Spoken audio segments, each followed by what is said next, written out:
নমস্কার বন্ধুরা, আপনারা দেখছেন হোমিওপ্যাথিক সলিউশন আর আপনাদের সঙ্গে এই মুহূর্তে রয়েছে আমি ডক্টর অভিষেক। এই চ্যানেলে আমি হোমিওপ্যাথিক নানা রকম রোগ সম্পর্কে আমি জানাচ্ছি, তার ওষুধ সম্পর্কে জানাচ্ছি। আশা করি ভালো লাগছে আপনাদের।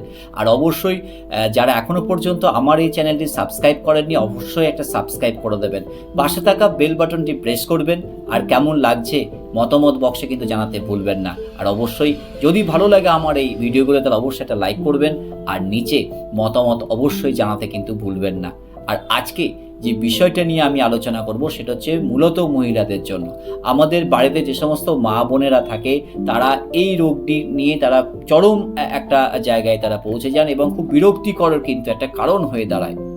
সেটা হচ্ছে সাদা স্রাব এবং তার সঙ্গে জনিতদ্বারে চুলকানি এবং র্যাশ। এই বিষয়টা নিয়ে আপনাদের সামনে আজকে আমি আসছি। অবশ্যই এই ভিডিওটা একটা কার্যকরী ভিডিও হবে, অবশ্যই আপনারা শেষ পর্যন্ত কিন্তু দেখবেন আর স্কিপ করবেন না। এবং শেষে আমি বিভিন্ন ওষুধ এবং তার প্রতিকার সম্পর্কে আপনাদের সঙ্গে আমি আলোচনা করছি। তাহলে আসুন জেনে নিই যে এই সাদা স্রাব বিষয়টা কি। প্রথম কথা হচ্ছে, আমাদের বাড়ি যে সমস্ত মা বোনেরা রয়েছেন বা যে সমস্ত মহিলারা রয়েছেন তারা কিন্তু একটা এই সাদা স্রাবে তারা ভোগেন। মূলত সাদা স্রাবটা অনেকের ক্ষেত্রে সাধারণ রোগের পর্যায়ে কিন্তু থাকে। আমরা দেখেছি যে মেন্স হওয়ার পর, মাসিক চক্র হওয়ার পর কিন্তু কয়েকদিন সাদা স্রাবটা চলে। এটা কিন্তু কোনো ভয়ের কারণ নয়।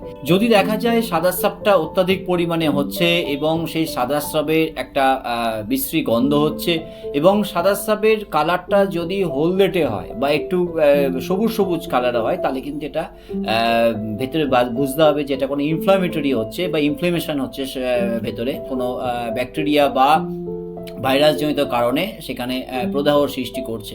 তো সেই ক্ষেত্রে সাদা স্রাব মূলত দু প্রকারের হয়। একটা হচ্ছে ফিজিওলজিক্যাল লিউকোরিয়া এবং অপরটি হচ্ছে ইনফ্ল্যামেটরি লিউকোরিয়া। যদি ফিজিওলজিক্যাল লিউকোরিয়া হয়, এটা একটা স্বাভাবিক ব্যাপার, এটা কোনো ভয়ের কারণ নেই। যদি দেখা যায় যে না, এখানে একটা ইনফ্ল্যামেটরি লিউকোরিয়া হচ্ছে, যদি একটা জ্বালা জ্বালা ভাব হয় এবং পেটের নিচের অংশে যদি ব্যথা হয় এবং যে সমস্ত মহিলারা বিবাহিত, ইন্টারকোর্স করার সময় যদি ভেতরে একটা জ্বালা জ্বালা ভাব হয়, তাহলে কিন্তু ব্যাপারটা একটু গুরুত্ব সহকারে আপনাদেরকে দেখতে হবে। আর সাদা স্রাবের জন্য যেটা করতে হবে সেটা হচ্ছে নিজেকে একটু হাইজিন রাখতে হবে। মেন্স চলাকালীন বা মাসিক চক্র চলাকালীন কিন্তু একটা হাইজিন মেনটেন করতে হবে। এবং আমরা হোমিওপ্যাথির একটা লোশন রয়েছে, সেই লোশনের কথাটাও আমি আপনাদেরকে পরে জানিয়ে দেবো। সেটাও কিন্তু আপনাদেরকে, যদি জনিতদ্বারে যদি র্যাশ হয়, যদি চুলকানি হয়, সেক্ষেত্রে কিন্তু আপনারা এটা ব্যবহার করতে পারেন, সেখান থেকে আপনারা ভালো ফল পাবেন। আর আসুন আমরা দেখে নিই যে সাদা স্রাবের জন্য মূলত হোমিওপ্যাথির কী কী ওষুধ আছে। বন্ধুরা, সাদা স্রাবের জন্য হোমিওপ্যাথিতে কিন্তু অনেক রকম ওষুধ রয়েছে। আমরা লক্ষণ ভেদে আমরা সেই ওষুধগুলো আমরা দিয়ে থাকি। তো আজকে যে আমরা প্রাথমিকভাবে আমি দুটো ওষুধের নাম বলবো, সেটা হচ্ছে অ্যালুমিনা 200 এবং অপরটি হচ্ছে ল্যাকেসিস 200। এবার আসুন দেখে নিই আমরা অ্যালুমিনা 200 এবং ল্যাকেসিস 200 আপনারা কখন খাবেন। সকালবেলা ঘুম থেকে উঠে হাফ কাপ জলের মধ্যে আপনারা দিয়ে দেবেন অ্যালুমিনা 200 এবং ঠিক সন্ধেবেলায় হাফ কাপ জলের মধ্যে 5 ফোঁটা দিয়ে দেবেন ল্যাকেসিস 200। এবং এর সঙ্গে আরও একটি বায়োকেমিক কম্বিনেশন ওষুধ আপনাদের নিতে হবে, সেটা হচ্ছে বায়োকেমিক কম্বিনেশন নাম্বার 13 নম্বরের। এই বায়োকেমিক ওষুধটা কিন্তু লিউকোরিয়ার ক্ষেত্রে অব্যর্থ কাজ করছে। আপনারা এই ওষুধটি 5টা থেকে 6টা বড়ি আপনারা নিয়ে নেবেন। দিনে 4 থেকে 5 বার আপনারা খেতে পারেন এবং প্রতিবারই এই বড়ি খাওয়ার পর আপনাকে উষ্ণ গরম জল একটু খেতে হবে। এবং যেটা করতে হবে যে আনহেলদি যে খাবারগুলো রয়েছে সেখান থেকে কিন্তু বিরত থাকতে হবে। প্রচুর পরিমাণে যেটার মধ্যে অয়েল রয়েছে, অয়েলি ফুড রয়েছে, সেটার থেকে আপনারা বিরত থাকুন, সে অয়েলি ফুডগুলো নেবেন না। এবং যারা ধূমপান করছেন, মদ্যপান করছেন, সেখান থেকেও আপনাকে বিরত থাকতে হবে। এবং আর একটা যেটা আমরা দেখি সেটা হচ্ছে হরমোন ইমব্যালেন্স, এদিকটাও কিন্তু আপনাকে নজর রাখতে হবে।